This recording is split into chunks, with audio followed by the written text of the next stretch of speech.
Ya puede iniciar su actividad, es tan amable. Muchas gracias. Un saludo muy especial en esta mañana y darles las gracias a todos por haber atendido esta invitación tan valiosa y tan importante para nosotros, especialmente para mí. Yo quiero contarles que mi causa son los niños y vamos a luchar por ellos. Yo vine a este congreso, hice un juramento de que iba a hacer cumplir la ley y a eso me voy a dedicar, a hacer cumplir la ley, pero sola no puedo y por eso los invité a ustedes, porque ustedes tienen grandes herramientas que me pueden ayudar acá y queremos escucharlos, queremos aprender, queremos de todo lo que ustedes tienen, esos insumos que son tan valiosos para que nosotros podamos llevar a cabo el propósito que tenemos. Nuestra causa, los niños y especialmente estos niños que necesitan la ayuda. Y yo sé que el corazón de todos ustedes está aquí porque aman lo que hacen, porque aman a esos niños, quizás como los amamos nosotros, como los amo yo. Por ellos nos vamos a dar la pelea, como dicen, pero ellos necesitan que los que no pueden oír, que puedan ser escuchados, que puedan oír por las voces de otros, los que no se pueden defender por sí mismos, que nosotros lo podamos hacer. De manera que hoy muy agradecido, muy agradecida con ustedes por estar aquí, por venir con esa pasión, ese amor y ese deseo de colaborar. Hoy quiero saludar al doctor Carlos Lugo, jefe de Innovación Educativa en el uso del TIC Ministerio de Educación, a la doctora Paola Trujillo, a la doctora Ana Margarita Parra, a la doctora Ana Victoria Aranque, a la doctora Ligia Torres, psicóloga del Colegio Nuevo Gimnasio, a la doctora Mónica Cortés, directora ejecutiva de la Asociación SDAUN, a la doctora Tamara Ávila, directora de Atención a Estudiantes con Discapacidad y Talentos, a la doctora Flor Marina Ramírez, la directora de Didácticas y Dinámicas, doctora Viviana Aya Gómez, y a la doctora Diana Muñoz, investigadoras del Instituto de la Familia, Universidad de La Sabana, a la doctora Marta Patricia Obregón, la directora de la Fundación Iguanap, a la doctora Sandra Viviana Mezquita, directora de Superarte, y a la doctora Patricia Calambas Arévalo. A todos un gran saludo en esta mañana y darle comienzo a esta audiencia pública. Las necesidades educativas especiales, aciertos y desaciertos en las aulas escolares. Hoy, en este espacio, queremos brindar a la familia, a las instituciones educativas, a la sociedad civil y al Gobierno Nacional la oportunidad de que construyamos verdaderas estrategias de inclusión para los niños y niñas que tienen características, interés, capacidades y necesidades de aprendizaje. Tienen distintos al currículum educativo, regular según su edad. Las adaptaciones a realizar, que se deben enfocar en permitir que desarrollen sus habilidades y sus capacidades, facilitándoles su participación en todas las decisiones que les afecten en la vida económica, política, administrativa y cultural de la nación. Todos los niños y niñas son titulares del derecho fundamental a la educación, dentro de los cuales está los que tienen discapacidad física, cognitiva o de cualquier otro tipo. En la implementación del derecho a la educación de los niños y de las niñas discapacitados, la Corte Constitucional se ha pronunciado en una sentencia 139 del 2013, diciendo: la obligación del Estado es dar prevalencia al modelo inclusivo. Dice textualmente la sentencia: la regla general es la garantía de la posibilidad de acceder al sistema educativo en aulas regulares de estudio. La educación especial debe entenderse como la última opción, es decir, debe operar en formas excepcionales. la regla general en la interpretación de los componentes del derecho a la educación del niño y niñas discapacitadas, es que estos tienen el derecho a acceder a aulas regulares, pero para que ello sea posible es necesario hacer ajustes razonables al modelo educativo actual. Esa sentencia nos ayuda para darle una directriz a esto, porque ellos mismos lo manifiestan. Tenemos que hacerle ajustes razonables y que puedan llevarse a cabo verdaderamente para que los niños puedan disfrutar de una excelente educación. La atención educativa de las personas por su condición de necesidades educativas especiales, como obligación constitucional, está desarrollada en las leyes 115 de 1994, 361 de 1997 y 715 del 2001, decretos reglamentarios 1860 del 94 y el 2082 del 96, decreto 366 del 2009 y la resolución 2565 del 2003. En virtud al desarrollo legislativo y reglamentario, se ha entendido que la inclusión educativa consiste en ingresar a los niños en aulas educativas regulares sin brindárseles una educación acorde con su condición. No se tiene en cuenta que nuestros menores, según su discapacidad, requieren de una educación específica no generalizada. Los docentes no están recibiendo la capacitación necesaria para brindar la educación pertinente y adecuada.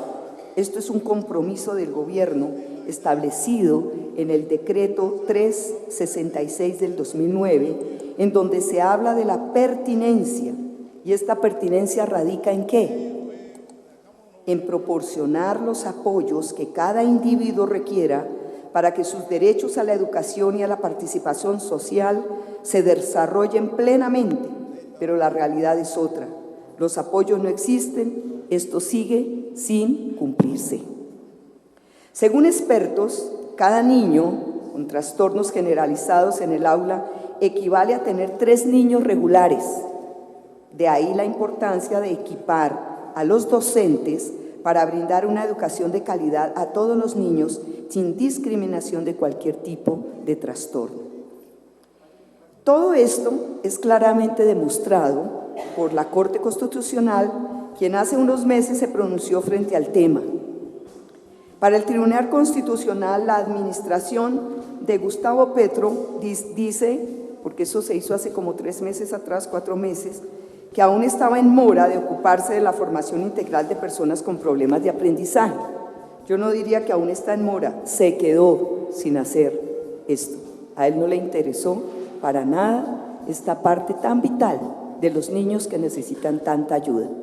Hoy esperamos, tenemos representación del doctor Peñalosa, que esta alcaldía se acuerde de nuestros niños en condición de discapacidad, de los niños que necesitan mucha ayuda y mucha protección. Hoy queremos enviarle a través de ese invitado que vino muy formalmente a acompañarnos para que le lleve ese informe a nuestro alcalde. Estamos contentos y esperamos de él una excelente alcaldía.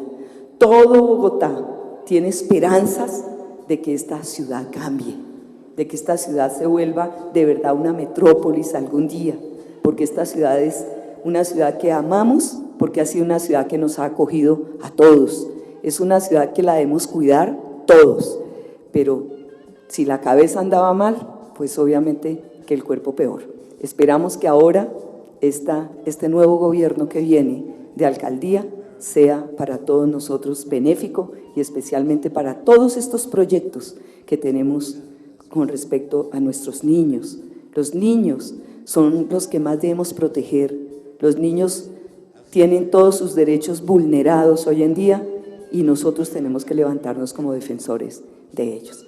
Le mandamos un saludo al doctor Peñalosa para recordarle que aquí estamos y que vamos a ir a hablar con él y si es posible vamos a tenerlo acá para que pueda contarnos qué programa tiene especial en este tema que hoy estamos tratando. Específicamente, la Corte Constitucional se refiere a las personas que padecen de problemas cognitivos por enfermedades congénitas.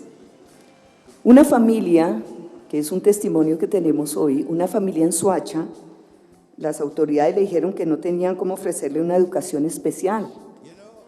Al respecto, el acto tribunal preguntó por qué el distrito le había negado el acceso a la educación a esta familia, con el pretexto de que no contaban con ningún instrumento de atención para este tipo de personas.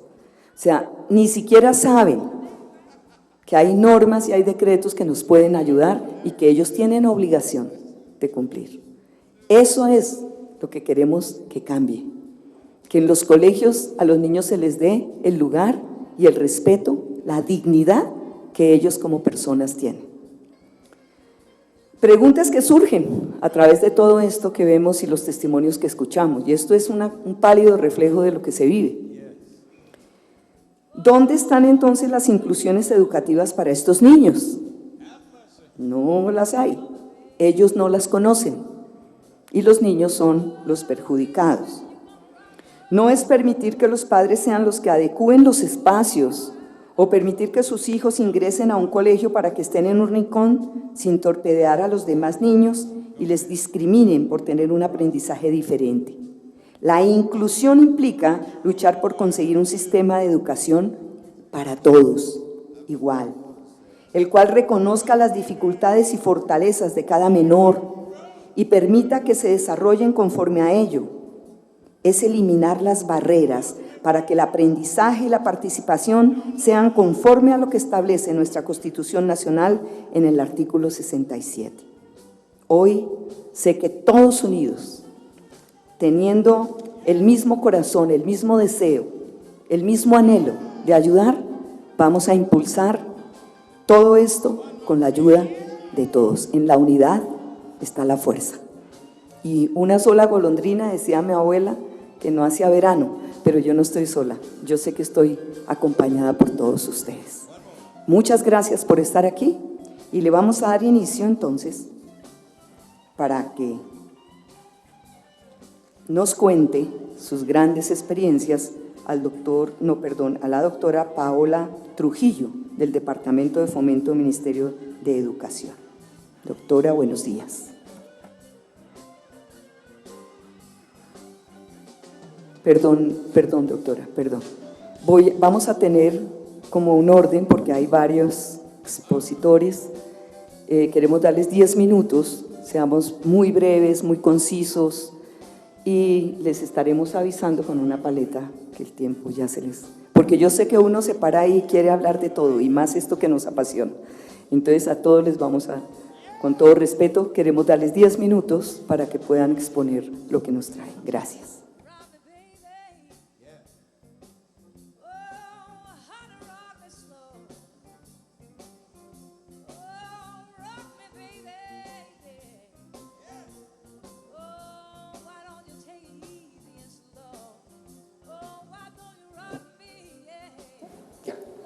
Muy buenos días a todos y a todas. Queremos agradecer esta invitación. Para el Ministerio de Educación es un honor. Les damos un saludo muy especial de la ministra de Educación, Gina Parodi, del viceministro de Educación Preescolar Básica y Media, Víctor Saavedra, de la directora de Calidad, Ana Saavedra, Ana Bolena Escobar. ¿Ya?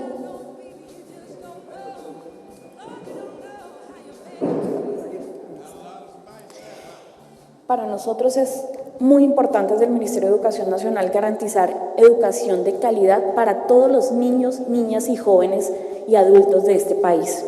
La educación debe ser equitativa, brindar una equidad y además garantizar que sea una educación de calidad para cada uno de nuestros estudiantes en el lugar donde esté y donde se encuentre. ¿Qué estamos hablando en este momento? ¿Qué nos trae hoy?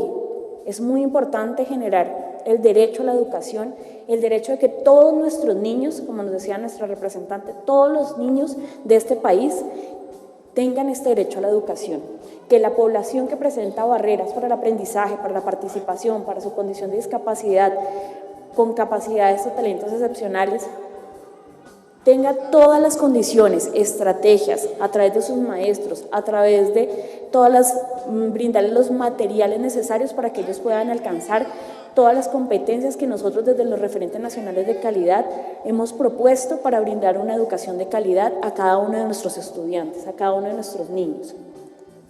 En este proceso tenemos la educación inclusiva, brindándola, como dice nuestra representante y como dice desde nuestra Constitución, desde nuestra Ley General de Educación, la Ley 115, desde el artículo del decreto, desde los artículos 46, 47 y 48, el decreto 366 de 2009, la directiva 15 del 2010 y en este momento en el proceso que estamos haciendo de promulgación del decreto reglamentario de la ley estatutaria 1618 del 2013, para poder generar y afianzar toda una normativa que promulga y dé unas características, unas condiciones, unas estrategias, una igualdad, brindarle todo en una calidad educativa a cada uno de nuestros niños, niñas y jóvenes y adolescentes de este país.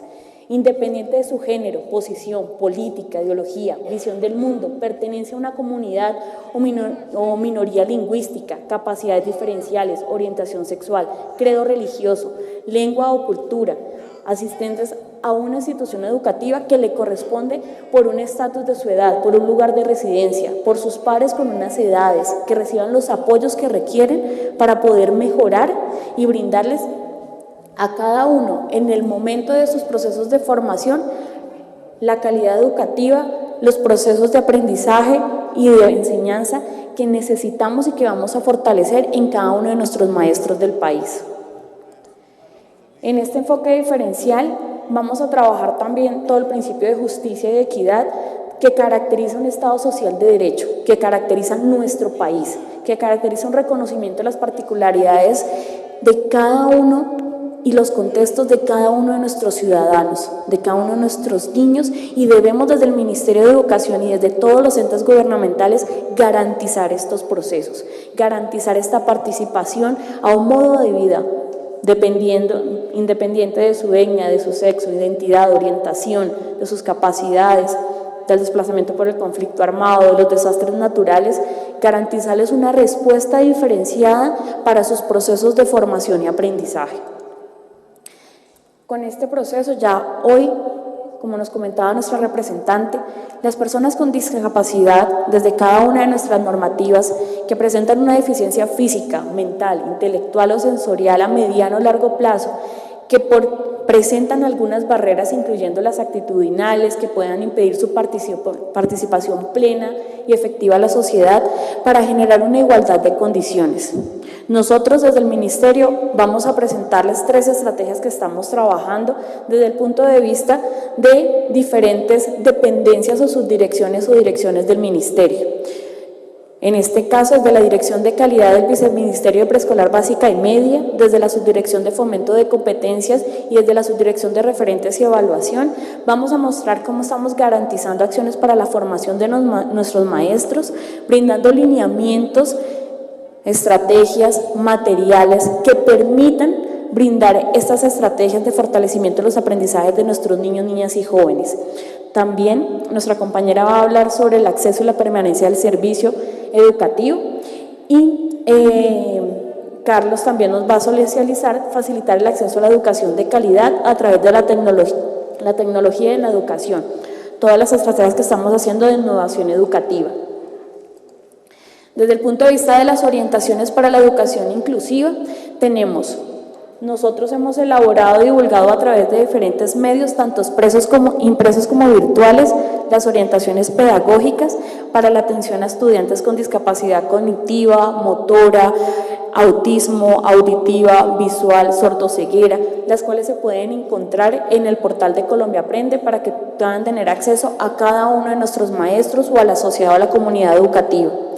También, a partir de la guía número 34, una cartilla que en el 2008 lanzamos sobre la educación inclusiva, tenía el índice de inclusión, en el cual permitía a la Secretaría de Educación hacer una ruta para poder hacer esta implementación de todas las estrategias, de cómo podíamos fortalecer la educación inclusiva en las secretarías y en nuestros establecimientos educativos del país. Tenemos también en el 2008, el MEM, además de presentar este documento, trabaja con las Secretarías de Educación y con los establecimientos para poder fortalecer este proceso y que no solamente quede como un documento que se presenta, sino como un documento que se apropia en cada uno de los actores que hacen parte de este proceso. En el 2012 se formula el documento de orientaciones generales para la atención educativa de poblaciones con discapacidad en el marco de derecho de la educación. Estas orientaciones brindan a las secretarías de educación sobre la normatividad, sobre los enfoques, sobre las rutas de atención a esta población. Esta la tenemos en este momento en una validación y se encuentra en el portal de Colombia Aprende para acceso a toda la comunidad. También desde el Plan Nacional de Lectura y Escritura hemos promovido desde la página que tenemos del Plan Nacional de Lectura y Escritura, documentos, libros, recursos que tengan acceso a diferentes tipos de discapacidad para que nuestros estudiantes puedan fortalecer sus competencias, no solamente comunicativas, sino también científicas y matemáticas. Tenemos el EduSitio con atención educativa para la población con discapacidad desde marzo del 2013, que se dio inicio a la creación de un espacio virtual en el portal de Colombia Aprende, dirigido al público en general, a toda la comunidad, porque estamos seguros que esto es un proceso que genera una corresponsabilidad en todos los actores. La educación del país tiene que ser una corresponsabilidad de cada uno de las personas que hacemos parte de la sociedad, las familias, el Ministerio de Educación, las Secretarías de Educación, los entes gubernamentales, la sociedad. Cada uno de nuestros niños, niñas y jóvenes es nuestro presente, pero también nuestro futuro, y necesitamos garantizarle una calidad educativa, brindándole las estrategias de calidad en cada uno y fortaleciendo la formación de nuestros maestros. Este EduSitio, en este espacio se conceptualiza, reconoce, fortalece el tema de la discapacidad en el marco de un derecho a la educación. Brinda a la población con discapacidad y a sus cuidadores y a la comunidad educativa en general estrategias, elementos técnicos, pedagógicos, didácticos, operativos que faciliten todo el proceso de la inclusión educativa en nuestras aulas. También estamos desarrollando asistencia técnica a las entidades territoriales certificadas para poder fortalecer cada uno de los procesos que estamos implementando, ya sea desde un acompañamiento in situ en los establecimientos y en las entidades territoriales, como diferentes tipos de mecanismos de comunicación para poder garantizar que la distancia no genere una brecha, sino antes nos ayude a buscar unos mecanismos que nos brinden una respuesta rápida, eficiente y eficaz, porque son nuestros niños los que lo necesitan. Estamos desarrollando también desde la flexibilidad curricular, una flexibilidad en la cual esté reglamentada y promovida desde el decreto 366 de 2009, que se convierte en un proceso que favorece a la educación inclusiva, que la podamos implementar y articular, brindándole herramientas a todos nuestros maestros en el aula, allí donde nuestros estudiantes, donde cada uno de nuestros niños, niñas y jóvenes hacen parte de este proceso de formación y donde debemos brindarle nuestro foco y estar toda nuestra atención. Allí atendemos con este decreto que los establecimientos educativos que atienden estudiantes organicen, flexibilicen y adapten el currículo, el plan de estudios, la planeación de aula, los procesos de evaluación de acuerdo a esta normativa y de acuerdo a las características, a las capacidades de cada uno de nuestros estudiantes, en las condiciones establecidas en estas orientaciones pedagógicas. También estamos en la formulación de los lineamientos de política educativa, en los cuales en preescolar básica y media inclusiva en el 2015, estamos en la formulación de estos lineamientos, acompañando a las Secretarías de Educación para una efectiva planeación y ejecución de los recursos COMPES que hacen parte de los procesos de discapacidad para que estos recursos puedan ser invertidos de la mejor manera para que garanticemos la calidad educativa de nuestros estudiantes. Estamos desarrollando también diferentes convenios, tanto con la universidad, con la FES, con la Universidad Nacional, con la Fundación Carvajal, con Empresarios por la Educación, con diferentes aliados estratégicos que nos ayudan también a fortalecer cada una de nuestras estrategias allí, donde lo necesitan y con las características y las condiciones en las que lo necesitan. Sabemos que deben estar contextualizadas porque cada uno de nuestros niños tiene una diversidad, tiene un proceso y nosotros debemos brindarle las estrategias adecuadas en los contextos y con las condiciones de calidad. También estamos generando documentos de orientación administrativa, técnica y pedagógica para la atención educativa a estudiantes con capacidad y talentos excepcionales, y para el 2016 estamos trabajando este mismo documento de orientaciones para discapacidad. Estamos fortaleciendo el trabajo con las secretarías de educación y los establecimientos educativos para la atención educativa a la población con capacidad y talentos excepcionales. Estamos generando todos estos documentos de lectura fácil y audiodescripción a la Convención de los Derechos de las Personas con Discapacidad, y también estamos fortaleciendo la gestión intersectorial a nivel territorial que garantice el ejercicio de los derechos de las personas con discapacidad, capacidades y talentos excepcionales en el marco de la educación inclusiva. Desde cada uno de estos procesos, desde cada uno de estos convenios, tratamos de fortalecer no solamente la articulación con cada uno de los entes, gubernamentales, sino también con aliados estratégicos que hacen parte de estos procesos que están apoyando y que también tienen como prioridad los niños y niñas y jóvenes de este país, la articulación intersectorial con grupo de enlace sectorial GES, también el desarrollo de los documentos, lineamientos, formulación de docentes, la formación y fortalecimiento y cualificación de nuestros maestros, la gestión institucional, con los rectores que son el líder pedagógico de cada uno de los establecimientos para que nos ayude a fortalecer y generar una capacidad instalada y un fortalecimiento en cada uno de los establecimientos educativos, y con las secretarías de educación que debe ser nuestro garante para que cada uno de estos lineamientos, para que cada una de esas estrategias se lleve a cabo en cada uno de nuestros establecimientos con los maestros y con nuestros niños, que son los que nos necesitan, que son nuestro centro de atención y que debemos brindarle lo mejor de este país si queremos ser Colombia la más educada y si queremos brindar una educación de calidad a cada uno de las personas, de los niños, niñas, jóvenes y adultos que hacen parte de nuestro sistema educativo, que hacen parte de nuestra sociedad colombiana con una educación de calidad.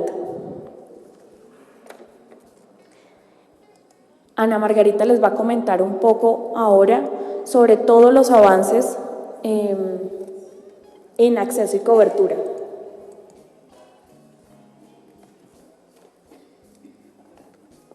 Bueno, ellas están complementándose en toda la información que tienen, y en este momento Ana Margarita Parra va a intervenir.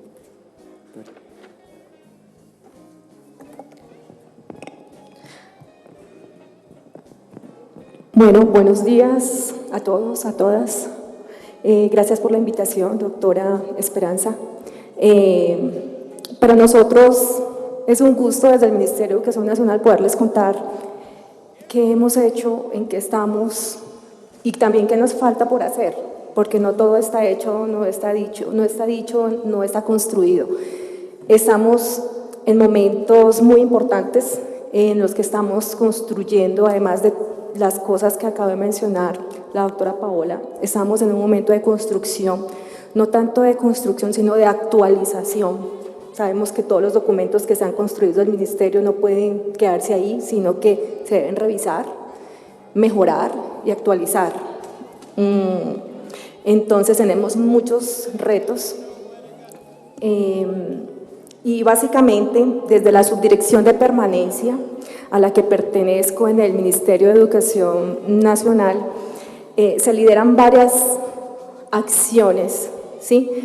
Que propenden porque estos niños, niñas, jóvenes y adultos con discapacidad, me voy a detener a hablar de esas acciones que estamos liderando en el tema de la discapacidad como tal, ¿sí? Aunque muchas de esas actividades que lideramos en el tema de la discapacidad repercute a todos los niños y niñas en todas las aulas. Voy a hacer un paréntesis y voy a hacer un ejemplo.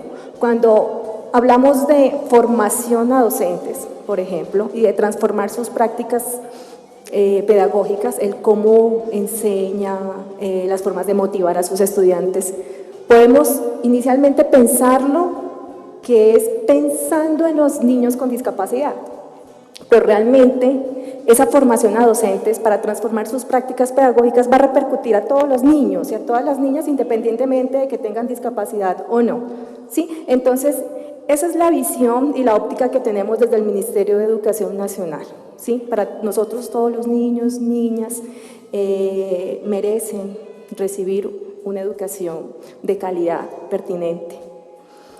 Bueno, ya con este abrebocas yo quiero hacer énfasis en el marco de la educación inclusiva, ¿sí? Nosotros, como Ministerio de Educación Nacional, nos ceñimos a los marcos normativos internacionales y nacionales, y qué es lo que se promulga desde la UNESCO, desde todos esos estamentos internacionales y desde la Convención de los Derechos de las Personas con Discapacidad, es ese enfoque de la educación inclusiva, ¿sí? Y no desde las aulas excluyentes y aulas exclusivas. Esa es la mirada del Ministerio de Educación Nacional. ¿Y qué pasa cuando hablamos de educación inclusiva? Es mirar desde su individualidad a todos los estudiantes, independientemente que tengan discapacidad o no, y mirar cuáles son las barreras que ellos presentan en esas instituciones, en esas aulas de clase, para que ellos no puedan participar bien de esos procesos de aprendizaje y de esos procesos sociales también que se dan en una institución educativa. Entonces, con esa mirada es que hablamos de ese enfoque de educación inclusiva donde todos los niños, niñas, independientemente de sus características, condiciones y situaciones, tienen derecho a estar en los establecimientos educativos. Obviamente, como bien lo dice la doctora Esperanza, con unos ajustes razonables, con unos procesos de acompañamiento y con unas orientaciones. Nosotros tenemos un marco normativo legal vigente que da la línea a las secretarías de educación. Sabemos que tenemos 95 secretarías de educación de entidades territoriales certificadas, entre ellas departamentales, municipales y distritales.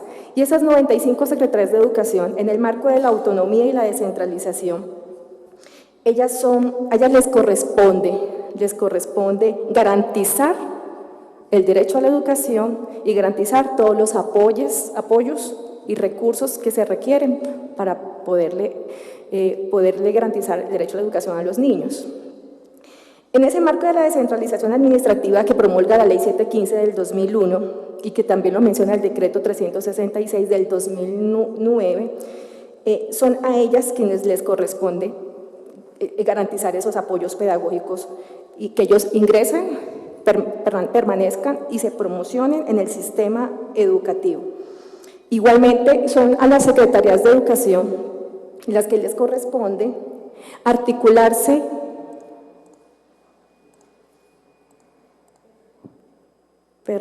me voy a regresar. ¿Cómo me regreso a las diapositivas anteriores?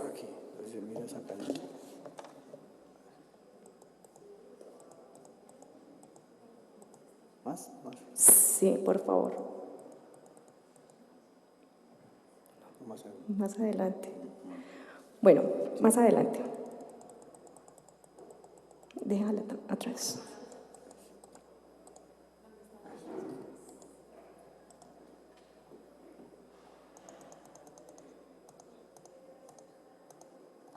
Bueno, me voy a quedar en esa presentación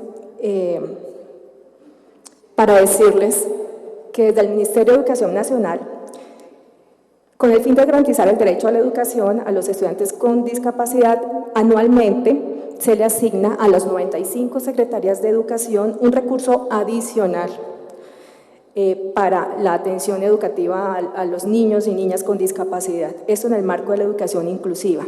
Esta asignación de recursos se hace de acuerdo a la matrícula de cuántos estudiantes con discapacidad tienen por cada establecimiento educativo y por cada Secretaría de Educación. Esos dineros adicionales los reciben por concepto del Sistema General de Participaciones por número de estudiantes.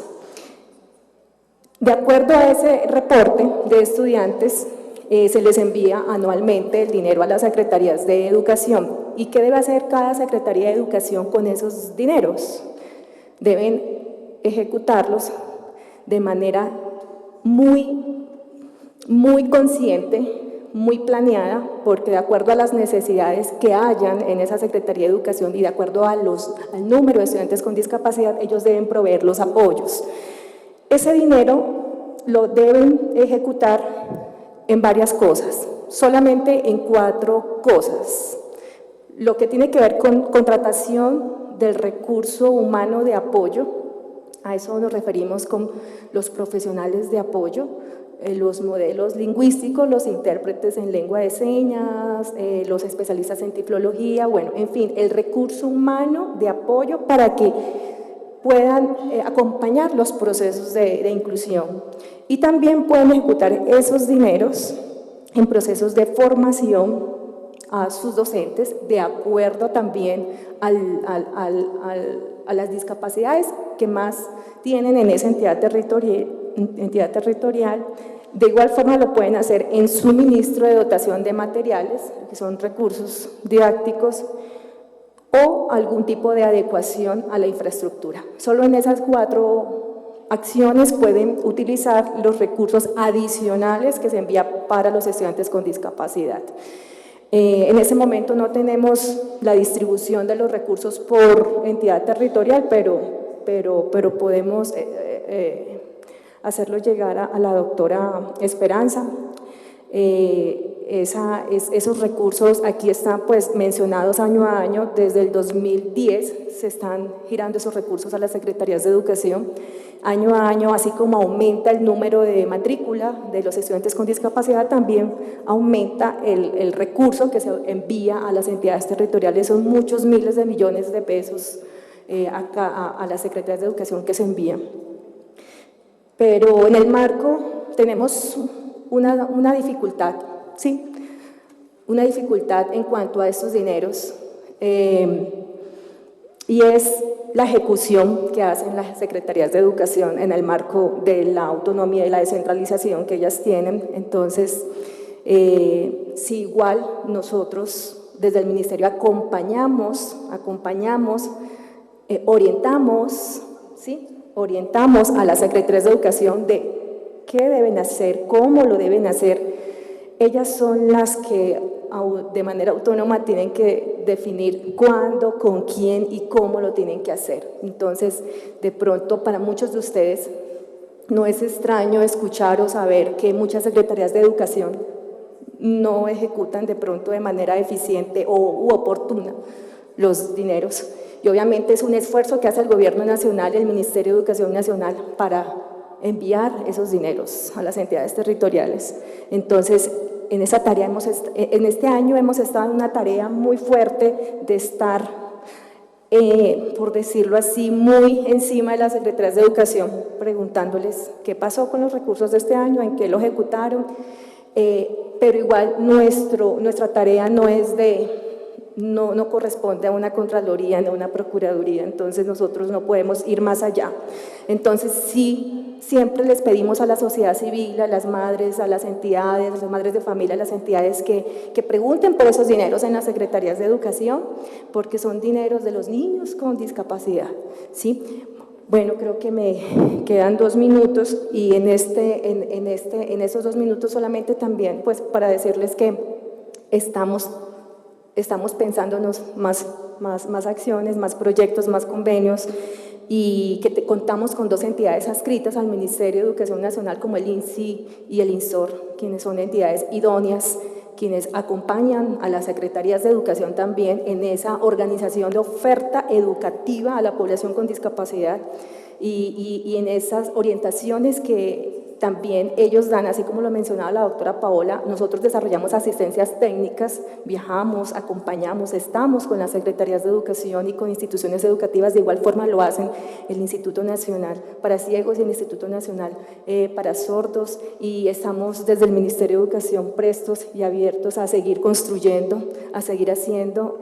Sabemos que la responsabilidad de mejorar la calidad de vida de estos jóvenes, de estos niños y de sus familias, por ende, no es responsabilidad únicamente del sector educativo, es responsabilidad de todos los ministerios y de todos los sectores, y estamos prestos a seguir articulándonos, a seguir trabajando de manera interinstitucional y de la mano con todos ustedes y con todos los ministerios y sectores. De hecho, asistimos a todas las mesas de trabajo que hay, ¿sí? Desde el Consejo Nacional de Discapacidad, la ministra tiene la delegación ante el Consejo Nacional de Discapacidad en la subdirección de permanencia donde pertenezco, y así sucesivamente participamos en todas las mesas de trabajo que hay con la unidad de víctimas, con Red Unidos, con el grupo de enlace sectorial, que es la instancia técnica de la política pública de discapacidad, y vamos a seguir como Ministerio de Educación en esa tónica. Muchas gracias.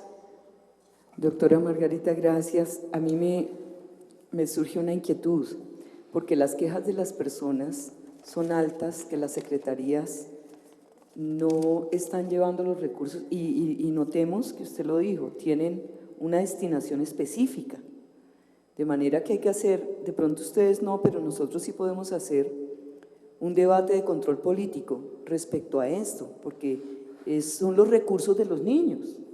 Y precisamente por quedarnos callados es que esos recursos se desaparecen, se pierden, y los que verdaderamente los necesitan no los reciben.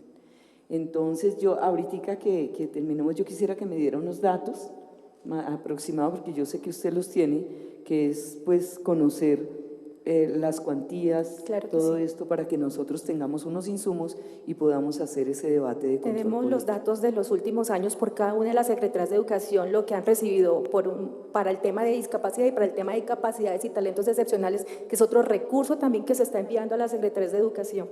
Perfecto, es que nosotros vamos a enviar derechos de petición a cada entidad para que ellos nos manifiesten en qué se invirtieron los recursos, porque Gracias. ahí vamos a basar para hacer ese debate de control político. Doctora, Sí, señora, gracias. muchas gracias. Muchas gracias. Y vamos ahora a darle la palabra, que corresponde ahora a los hombres, al doctor Carlos Lugo, jefe de Innovación Educativa con uso del TIC, Ministerio de Educación. Bueno, doctora Esperanza, muy buenos días. Muchas gracias por esta invitación.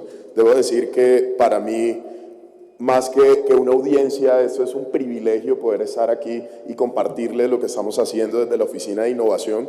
En lo personal he tenido la oportunidad durante mi vida laboral de trabajar no solo en el área de innovación y tecnología, sino en los temas de inclusión y discapacidad.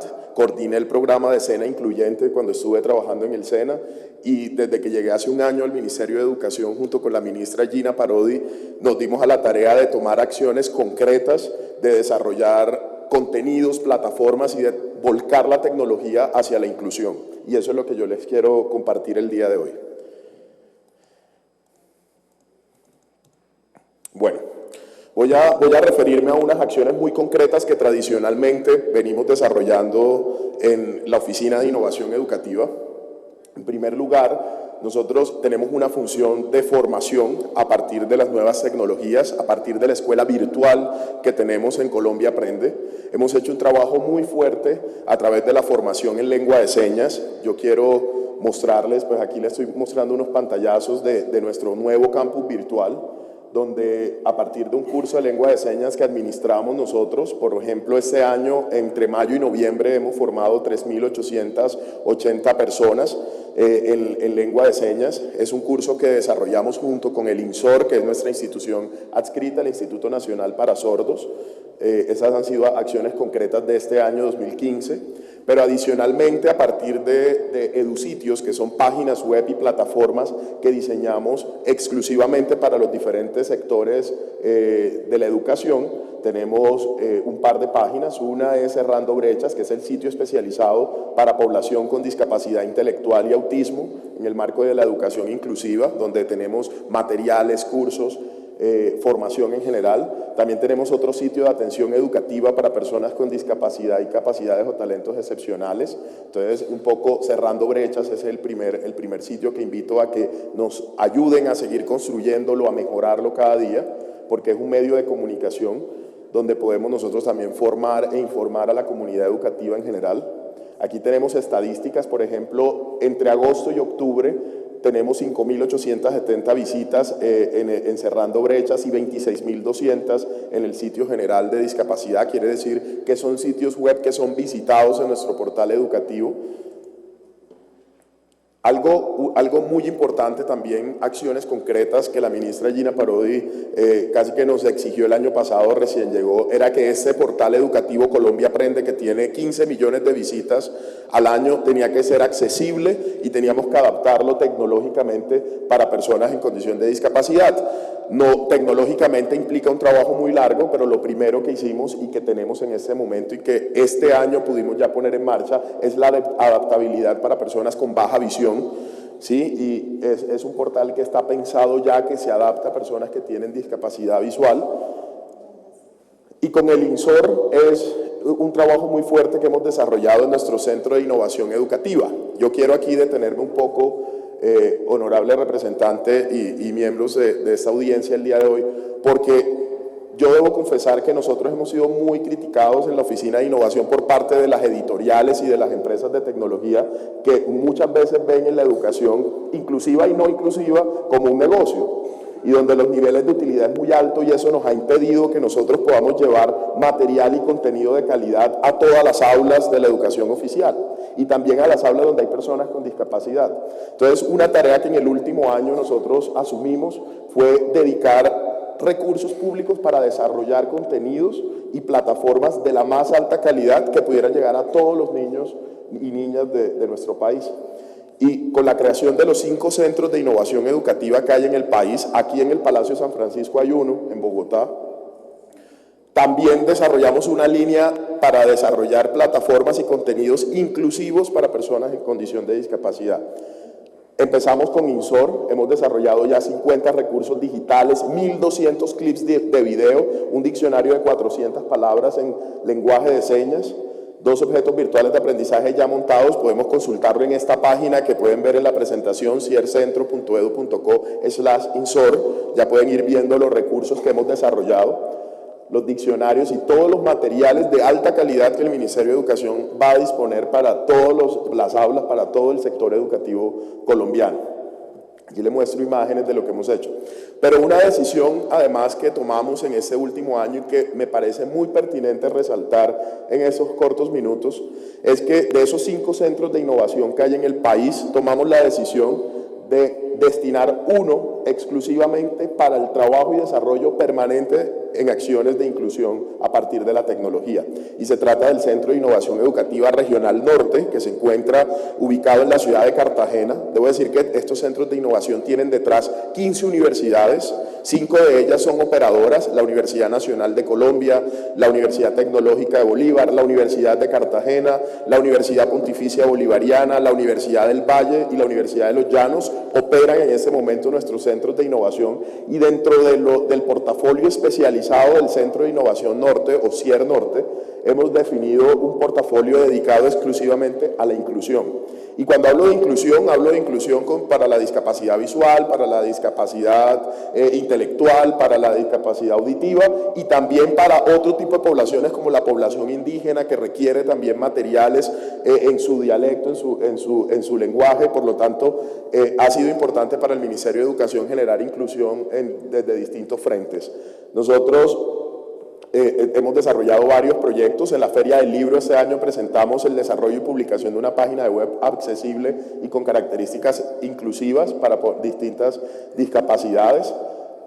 Actualizamos y adecuamos pedagógicamente los recursos digitales que teníamos en el portal Colombia Aprende. Aquí pueden ver muchos de esos recursos y contenidos de primero a 11 en matemáticas, ciencias y lenguaje, dirigidos exclusivamente y ya publicados para ser utilizados en las aulas.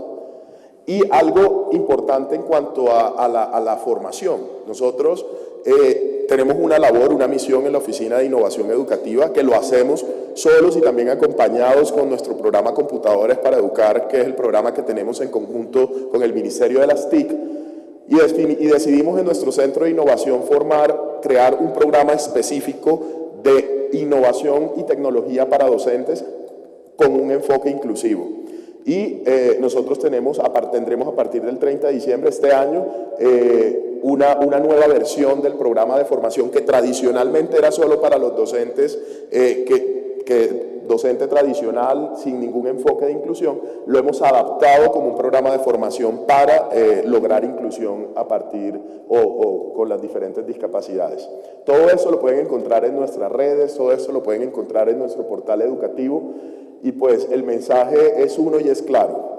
Nosotros, como oficina de innovación, que tenemos que innovar, que tenemos que tomar decisiones disruptivas que cambien y transformen nuestro sistema educativo, hemos tomado la decisión, uno, de adaptar y de tener las plataformas de mayor calidad, sin distingo de pago, sin necesidad de tener que pagar esa plataforma. Y esta tiene que estar adaptada a las diferentes discapacidades y tenemos que dar la misma calidad de material para estudiantes que no tienen discapacidad como para estudiantes que la tienen. Y esto son decisiones profundas, son cambios trascendentales y para eso hemos destinado un centro de innovación educativa que tiene laboratorios, centros de desarrollo, estudio de televisión exclusivamente para el desarrollo de este tipo de materiales. Y a eso estamos dedicados y a eso nos hemos comprometido, honorable representante. Muchísimas gracias.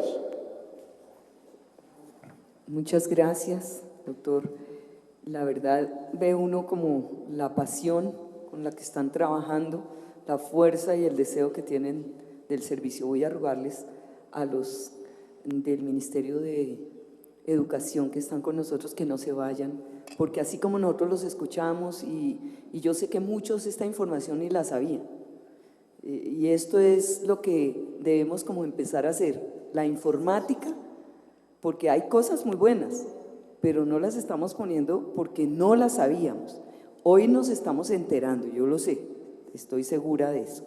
Entonces les voy a rogar que no se vayan para que nos acompañen y puedan escuchar también cuáles son las necesidades que se tienen. Muchos de los que están aquí vienen precisamente ¿por qué? Porque quieren hablar, quieren contar cuáles son los impedimentos para poder salir adelante con este trabajo tan maravilloso que ellos hacen. Yo les puedo rogar que no se vayan. Vamos a darle la palabra a la doctora Mónica Cortés, directora ejecutiva de la Asociación ASDAUN, Educación para Niños con el Síndrome de Down. Doctora.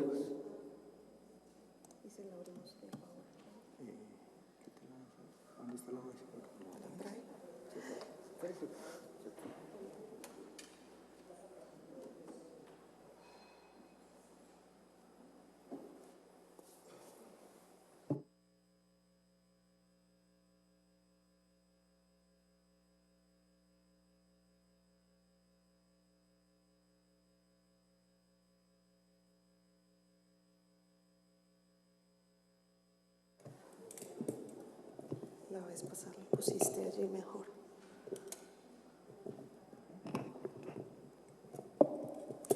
Bueno, si quieren yo voy arrancando presentándome. Mientras se abre la presentación, soy Mónica Cortés. Como me presentaron, directora de una organización de familias que se llama ASDAUN Colombia, con quienes venimos hace 10 años trabajando en el país, trabajando por la inclusión y los derechos de las personas con discapacidad intelectual. Además, estoy en este tema de la educación inclusiva soy docente de profesión, he trabajado durante 16 años en instituciones educativas y la otra razón es mi hijo, que hoy tiene 15 años y está cursando grado octavo. Mi hijo tiene síndrome de Down y está cursando grado octavo en un modelo de educación inclusiva. ¿Sí? Parte de lo que les quería compartir en presentaciones ahora y la que se llama retos. Ahí está.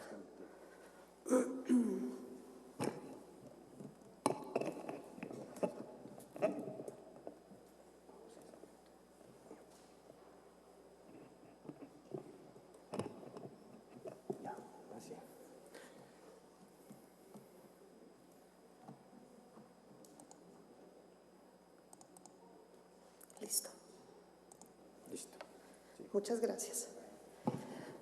Bueno, también quería agradecer a la doctora Esperanza. Ella está hace un buen tiempo interesada en el tema. Ya habíamos tenido la oportunidad de compartir acá en estos escenarios. Yo quisiera, en términos de barreras sobre todo, porque como ustedes ya vieron y ya nos compartió el Ministerio, creo que Colombia a nivel legislativo y a nivel de políticas como las oímos desde el Ministerio, hay un compromiso, ¿sí? Y una claridad. Yo siempre cuento que este año empecé a participar en una red que se llama la Red Regional por la Educación Inclusiva. Estamos participando desde varios países de Latinoamérica y Colombia es modelo en cuanto a lo legislativo se trata y a los documentos que tenemos que promueven la educación inclusiva. Ustedes saben que Argentina, Chile tienen aún educación especial financiada por el Estado, Colombia no, y Colombia, lo hemos oído en sus discursos, no aulas exclusivas, no a la educación segregada, eso lo tenemos ya estructurado en línea con todo lo que proponen las normas internacionales. Pero sin duda tenemos unos elementos que se han convertido en barreras y que hacen que pues durante 25 años más o menos que estamos hablando desde la declaración de Jotiem 1990 venimos hablando de educación para todos, pero ¿qué es lo que nos ha pasado? ¿De dónde saco estas reflexiones? Nosotros, yo también represento a una organización que se llama Inclusión Internacional, que lleva más de 50 años alrededor del mundo promoviendo los derechos y la educación inclusiva específicamente de personas con discapacidad intelectual, y hemos hecho varias investigaciones. Creemos que una de las barreras con las que tenemos hoy muy fuertes es el predominio aún de un enfoque clínico, donde el estudiante con discapacidad específicamente es visto exclusivamente desde sus deficiencias, ¿sí? No desde sus posibilidades de aprender. Entonces, esto se ha convertido en un tema en el cual siempre estamos pensando como docentes que no estamos preparados para educarlos. Sin duda, hay un proceso de formación docente y sé que el país, porque he participado, ha invertido muchos recursos en formación docente. Pero la pregunta que nos hacemos, no solamente a nivel Colombia, sino a nivel latinoamericano, es qué tipo de formación debe recibir el docente, ¿sí? Hemos invertido mucho tiempo y recursos a la luz del enfoque clínico, explicando qué es el autismo, qué es el síndrome de Down, qué es la parálisis cerebral, cómo se atiende un estudiante sordo, pues a nivel de sus diferencias, porque también a nivel de sordos pues hay muchas diferencias en las formas como ellos acceden a sus sistemas de comunicación, pero nunca hemos tenido un ejercicio con los docentes en formación de que ellos se van a enfrentar a una población diversa, ¿sí? Y que no todos los niños aprenden de la misma forma, con o sin discapacidad, ¿cierto? No todos los niños tienen que aprender lo mismo, que es otra cosa que nosotros como sistema educativo hemos creído, ¿sí? Que todos tienen que aprender lo mismo y no es cierto. Y ahí tenemos, digamos, una gran brecha de transformación del sistema educativo, porque no es a nivel de nuevas políticas, o sea, eso ya lo tenemos, sino estas claridades en torno a lo que significa la atención de la diversidad humana, ¿cierto? Y de todo lo que cada quien tiene que tener. Hay una barrera muy fuerte, que es el concepto de protección, que nosotros como sociedad y en nuestras leyes también está explícito, nos lo explicaba la doctora Esperanza, ¿cierto? Entender que la protección no significa tenerlos segregados o tenerlos aparte en modelos de educación especial. La protección, y cuando se habla de sujetos de especial protección, quiere decir que tenemos que implementar acciones que garanticen que ellos van al entorno educativo con unas posibilidades de aprender. No lo mismo que todos, porque eso hay que ser muy claros, sino en relación a lo que cada uno puede aprender, ¿sí? Y ahí, digamos que hay un ejercicio muy fuerte de, como dicen los americanos, awareness, de concientización que tenemos que hacer desde todo el sistema educativo. Por supuesto, hay un tema muy ligado a la deficiencia, a esa visión de enfermedad que ya claramente las personas con discapacidad, y yo que soy mamá de una persona con síndrome de Down, de Alejandro, les puedo decir claramente que la discapacidad es entendida siempre como enfermedad. A uno le dicen, ay, pero tu hijo está enfermito. Enfermito no, a Alejandro no le duele nada, o sea, no le da ni gripa, hoy a sus 15 años, ¿sí? Puedo pasar todo el año sin ir al médico, ¿sí? Entonces no está enfermo. Ni la persona que no ve está enferma de discapacidad visual, ¿sí? La discapacidad no es una enfermedad, es una condición humana de unas características individuales que tienen estas personas. Pero si yo les preguntara, y en cualquier auditorio lo hablamos, si yo les preguntara, cuando ustedes oyen la palabra discapacidad o persona con discapacidad, lo primero que se nos viene a la mente son palabras, porque hemos hecho este ejercicio, pobrecito, ay, ayudémoslos,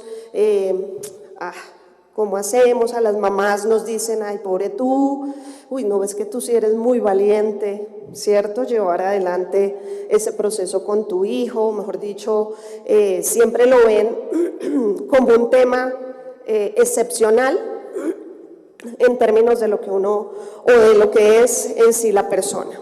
Entonces, creo que ahí hay cosas que tenemos que transformar, no es fácil. Y por eso nosotros como movimiento asociativo de muchas organizaciones de personas con discapacidad nos hemos opuesto a prácticas como la Teletón, como las 27 horas de transmisión que hace este país y muchos otros países de Latinoamérica, no por la rehabilitación ni por estar en contra de un derecho que tienen las personas con discapacidad, que es a recibir sus procesos de rehabilitación, sino por la forma como se utiliza la imagen de la persona con discapacidad, que no nos ayuda para nada a establecer en el imaginario social que son personas capaces de participar y ser ciudadanos con derechos. Un tema que tenemos también muchas discusiones, que en los últimos escenarios que he compartido con docentes siempre surge, es el rol del educador especial o profesional de apoyo. Creo que en estos 25 años hemos hecho buenas y malas prácticas, entonces pues hay cosas que tenemos que desaprender también, ¿no? Y estar abiertos al cambio. Entonces, la educación especial y el rol del educador se entendió en un principio, cuando hablábamos de integración, como que el profesional o el educador especial tenía que ir a un aula aparte con los niños que tuvieran problemas, más o menos lo llamaban así. Hoy queda mucho de eso a nivel de los territorios, pero hoy el ministerio, por ejemplo, ya no abre convocatorias para contratar este rol, digamos, de profesional de apoyo. No abre convocatorias, los que han logrado entrar, pues entran porque las secretarías de educación tienen algo allí y lo logran hacer, pero no porque esté estructurado en el sistema. Entonces, ahí hay un gran debate en torno a la necesidad, sin duda, de ese rol del profesional de apoyo, pero con un rol distinto. Nosotros hoy, estudiosos de la educación inclusiva, sabemos que no es el niño el que necesita de esa persona ahí detrás, sino es el maestro, el que requiere de un profesional que le pueda dar orientación y soporte en términos de lo que él necesita con sus estudiantes diversos, no solo con el niño con discapacidad, sino cualquier situación diversa que se presente. Creo sin duda también que hay que apoyar a las familias, o sea, las familias leen o les informamos que tienen derecho a la educación y que sus hijos pueden ir, pero ellas necesitan unas herramientas para enfrentar esos procesos de inclusión. Necesitan herramientas que les permitan entender. Yo a veces hago charlas con las familias y ellas dicen, ay, ¿por qué no haces esa charla con los docentes? Y voy con los docentes y ellos dicen, ay, ¿por qué no le haces esa charla a las familias? ¿Sí? Porque los unos se quejan de los otros. Pero yo creo que la educación inclusiva nunca será posible si no actuamos en relación con todos los sectores, ¿cierto?, que hacen parte de la comunidad educativa, los docentes, los estudiantes, las familias, ¿cierto?, y todos en la misma sintonía que se necesita para abordar un proceso de inclusión. Y aunque tenemos toda esta legislación, ¿cierto?, yo sí creo que hay un vacío en términos de liderazgo al interior del ministerio en este tema. O sea, me refiero a que a veces, y cuando uno pregunta, digamos que el tema de discapacidad no está así posicionado como uno quisiera, hay muy pocas personas dedicadas a hacerlo, y esto requiere de una estructura mucho más potente a nivel del ministerio, no de una sola persona ni dos, sino como toda la estructura del sistema educativo de verdad se alinea con esto. Yo quería terminar, porque ya no tengo tiempo, ya no me puedo regresar anterior, pues diciéndoles que existe esta ley, que es la 1618, que ya no la mencionó la doctora Ana Margarita, y que estamos, digamos, en mora, la anterior, no esta, la anterior de tener un decreto reglamentario con toda la claridad que nos permita avanzar en el cumplimiento de esta norma, que lo que hizo este artículo, que es el artículo 11, fue recoger lo que decía la Convención sobre los Derechos de las Personas con Discapacidad. O sea, las personas con discapacidad, y acabo de venir de una reunión en Sao Paulo con todas las organizaciones mundiales de discapacidad, y todas quieren una educación inclusiva. Inclusive las metas 2030 de la agenda que quedó planteada para dentro de los próximos 15 años, habló de educación inclusiva. Y esto solo lo podemos hacer si estamos juntos trabajando en esto y creyendo que es posible. Entonces, esa es la invitación y muchas gracias.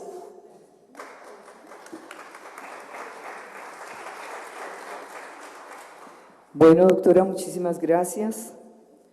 Lástima el tiempo, de verdad que uno quisiera estarse aquí escuchando porque son muchas cosas valiosísimas y muy importantes, que eso es lo que, precisamente esos insumos son los que necesitamos para poder ayudar, para contribuir, para que de pronto muchas formas de manejo tengan que cambiar, porque debemos hacer las cosas decentemente y en orden, y más cuando se relaciona con los niños. Digo que los recursos de la salud y los recursos de los niños, los que se los roban, porque no hay otro término para decirle, pues tienen una culpa muy grande. La salud está atentando, casi homicidas, llevándose en los recursos de las personas que están tan graves. Y en los niños sí que mayor razón, porque los niños son unos indefensos que nosotros somos los que los tenemos que defender. Entonces, todas estas cosas nos van a ayudar. Yo sé que vamos a hacer algo muy extraordinario. Tenemos a la doctora doctora Ángela, a Sidney Carolina Bernal, de la Universidad de Santo Tomás. Doctora, los aplicativos para dispositivos móviles para personas con discapacidad auditiva. Muchas gracias, muy buenos días a todos. Mi nombre es Sidney Carolina Bernal, soy licenciada en Diseño Tecnológico, tengo una maestría en Tecnologías de la Información aplicadas a la educación y un doctorado en Educación Inclusiva. Particularmente trabajo como docente de un colegio del distrito, del Colegio Enrique Olaya Herrera, de la localidad Rafael Uribe Uribe, y también soy docente de la Universidad Santo Tomás de la Facultad de Ciencias y Tecnologías en el programa de Ingeniería en Informática. A partir de allí fue que soy egresada de la Universidad Pedagógica, surgió precisamente mi pasión y mi idea por trabajar por los niños sordos y por las personas sordas. A partir de allí entonces creé un software inteligente que traduce la lengua de señas colombiana, bueno, la voz de una persona oyente a lengua de señas colombiana. Entonces he desarrollado esta aplicación para computador y ya vamos con mi semillero de investigación en la Universidad Santo Tomás, con mis estudiantes del semillero. Aquí tengo un estudiante que nos acompaña, Carlos Andrés Ávila. Con el apoyo de la Universidad Santo Tomás desarrollamos una aplicación para dispositivos móviles, precisamente para apoyar a nuestras personas sordas. Les voy a contar rápidamente pues en qué consiste como tal el proyecto para que ustedes se lleven una idea. Entonces, básicamente nuestro prototipo funcional, nosotros estamos en la fase número 1 de desarrollo de esta aplicación para dispositivos móviles multiplataforma, porque funciona para tanto lenguaje Android, iOS, y también tiene aplicación web, porque pues si no tenemos un smartphone, también lo podemos ver a través de la web. Entonces, básicamente funciona a través del reconocimiento de voz. Entonces yo pronuncio la palabra y mi sistema lo que hace es que me presenta una animación en 3D de la seña que la persona pronunció. También, si yo no puedo hablar, tengo la posibilidad de escribir en lenguaje, hago el ingreso del texto y también me hace la traducción a la animación en 3D de la lengua de señas colombiana. Bueno, todo este problema surgió porque resulta que cuando yo empecé como profe de colegio, tenía un caso de un estudiante que era sordo y los papás no se habían dado cuenta. Y resulta que, pues claro, el niño tenía pues dificultades de aprendizaje, era distraído. El niño lo que hacía era que se comunicaba a través de la audiolectura y entonces leía siempre como los labios del profe para entender. Y pues siempre escribía porque, bueno, el niño había aprendido a escribir, pero no tenía ningún apoyo. Entonces, a partir de allí yo dije, pues carambas, hay que hacer algo. Y en la universidad, yo tuve compañeros, la Universidad Pedagógica tiene estudiantes sordos, entonces yo tenía compañeros y era como muy incómodo que yo quería decirle a mi amigo hola, pero no podía porque yo no sabía lengua de señas. Entonces yo dije, quiero aprender. Entonces, precisamente también como oyente, me sirvió el dispositivo porque voy a aprender lengua de señas. Yo le quiero decir a mi amigo hola y por lo menos puedo empezar a aprender a través del dispositivo. Entonces la idea es precisamente apoyar a través del desarrollo de dispositivos tecnológicos a la inclusión de las personas sordas. Ahorita nosotros estamos trabajando en personas sordas, pero en la universidad tenemos también personas invidentes. Como nos comentaban, nosotros son multidiscapacidades, ¿cierto? Y nosotros desde el semillero de investigación Innova de la Universidad Santo Tomás, el objetivo es empezar a apoyar todas las discapacidades, porque entonces nos estaríamos limitando solo a la comunidad sorda. Entonces la idea es que este es nuestro primer prototipo tecnológico para la comunidad sorda y la idea es continuar con el desarrollo de las diferentes discapacidades. Entonces la idea es que nuestro objetivo pues básicamente fue diseñar dicha aplicación. Nosotros en qué nos basamos, pues en toda la normatividad, porque la idea era pues tener en cuenta la normatividad, el apoyo del INSOR. Hace poco pues tuvimos la grandiosa oportunidad de que el INSOR visitara la Universidad Santo Tomás y pudimos pues también hacer algunas consultas con respecto al modelo bilingüe bicultural que queríamos implementar en el dispositivo. Nosotros desarrollamos la aplicación en un software que se llama Flex, la parte de reconocimiento de voz, y la parte de animación la hicimos en Poser. Ya está funcionando, ya tenemos nuestro prototipo. Les voy a mostrar algo de la presentación para que ustedes vean un poquito.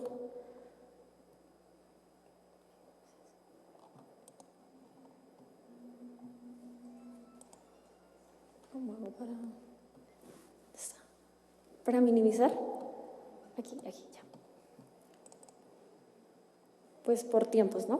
Entonces les voy a mostrar, básicamente se llama VLCC App, Voz Lengua de Señas Colombiana, APP, para aplicación para dispositivos móviles 1.0, ¿Cómo funciona? Entonces aquí en esta parte donde estoy moviendo el cursor, la persona puede grabar su voz para hacer el reconocimiento. En esta parte de aquí visualizará la representación de la lengua de señas colombiana a través de la interfaz gráfica que les comentaba. Nosotros hicimos todo el modelamiento de la personaje que iba a hacer la animación y todo se hizo pues con la representación y la animación a través del software, ¿no? También si la persona pues no puede pronunciar la palabra, entonces ingresa el texto para que haga el reconocimiento de la palabra que quieres conocer, cómo se hace en lengua de señas colombiana. Básicamente esa es nuestra propuesta.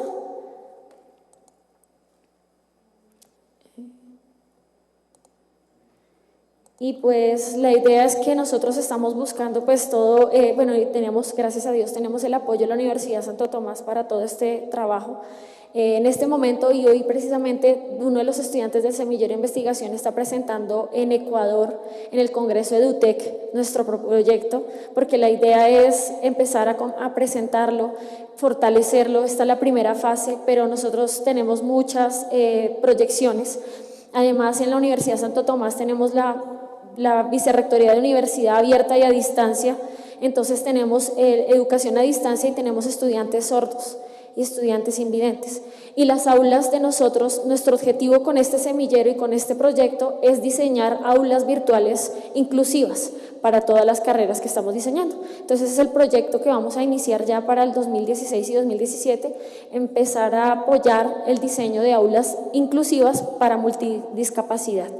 Les agradezco a todos la atención y pues con todo gusto desde la Universidad Santo Tomás y desde nuestro colegio pues queremos invitarlos para los que estén interesados en apoyarnos, en continuar en este proceso y pues también a las personas que nos invitaron. Muchísimas gracias. Gracias, doctora. Muy valiosa su información. Sigue la doctora Ángela Sánchez, Neurorehabilitar, y nos va a hablar de la intervención terapéuticas inclusivas.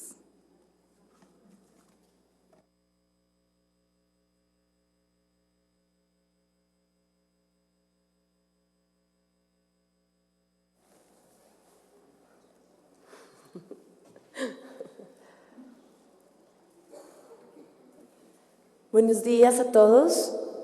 Mi nombre es Ángela Sánchez, soy neuropsicóloga, especialista en trastornos del espectro autista.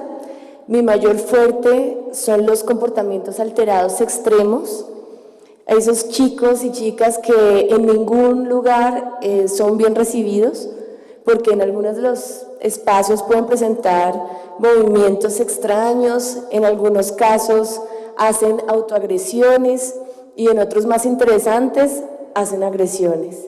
Son esos niños y niñas que en muchos espacios, aunque sean terapéuticos, son rechazados por los mismos terapeutas por la falta de conocimiento de su manejo y también porque asusta. Cuando nosotros tenemos una persona que se comporta de una manera distinta a nosotros, nos asusta. El caso es que agradezco la invitación, es la primera vez que estoy en un espacio como este y de verdad pues agradezco que se esté teniendo en cuenta la intervención terapéutica como también se tiene que tener en cuenta la educativa. Me pareció maravillosa la anterior presentación, pero lamento que mi espacio no hubiera sido inmediatamente después que Mónica. Y quiero pues que nos retomemos ahí a lo que estaba planteando ella, frente a todo lo que tiene que ver el hoy en Colombia en nuestra inclusión y en nuestra intervención con nuestros niños con discapacidad. ¿Qué hemos encontrado? Existe muchísimas cosas hoy en día, académicamente hablando y científicamente hablando, para hacer una excelente intervención.